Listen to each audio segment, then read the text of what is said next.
Thanks for stopping by to see what I'm up to today. Today we're working on the Ham Radio Workbench Podcast DC Power Strip Kit. First, let's just talk. This is specifically for one of my viewers who wrote me to say they were tentative, concerned, worried, afraid, if you were, to begin doing kits.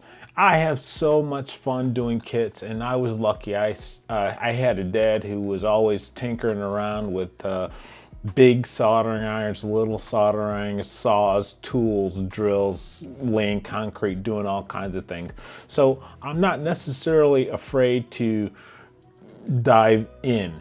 But with kits, here's a little advice. Start out with, anybody can give you this advice. Start out with a simple kit. Say, for instance, the Ham Radio Workbench Power Strip Kit.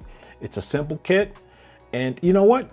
Buy two of them. If you screw the first one up, do it again.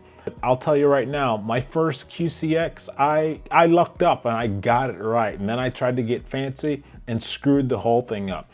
Couple of kits later, but I fixed it. Couple of kits later, I ripped out some traces on a board, but I learned how to fix traces and I fixed it and I had fun. So jump in there. Try, right now they get the QMX Plus kit. It's a bigger kit. And here's advice you're gonna get from anybody. Do your soldering kits the way that you would eat an elephant, a whole elephant. How do you do that? One bite at a time.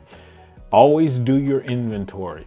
Lay out your workspace so that if you get frustrated, you get tired, you can just cover it, turn off your iron, clean it up, put everything down, cover everything up, and walk away for another day.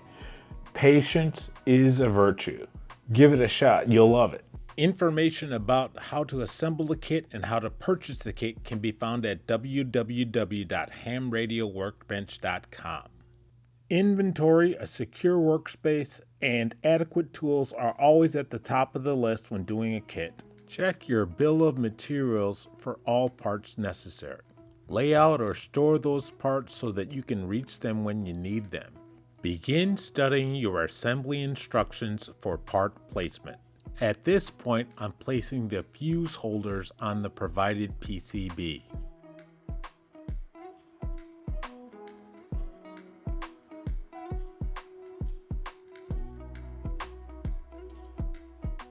A folded piece of cardboard placed over the assembly allows me to flip the assembly so I can reach the bottom and solder.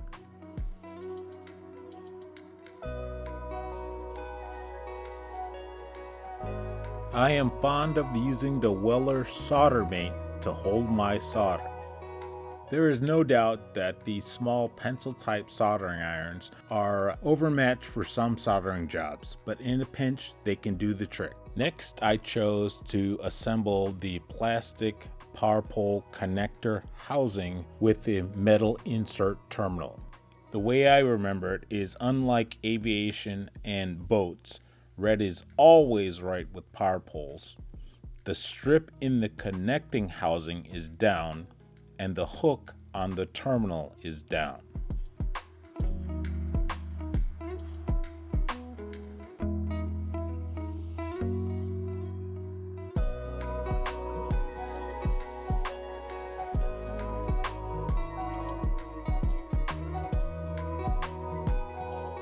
For the PowerPole assembly, alignment, and placement, consult the assembly manual and begin placing them on the board.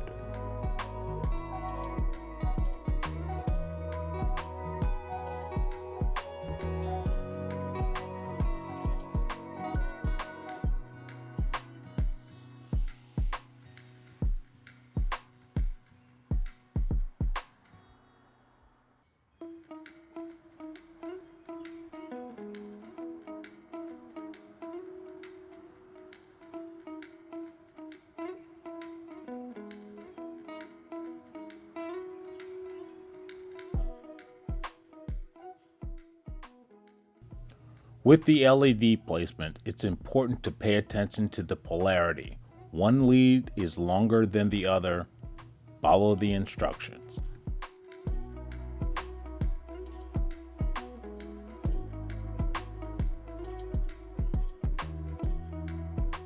Resistors in a simple ham kit are often the easiest components to place.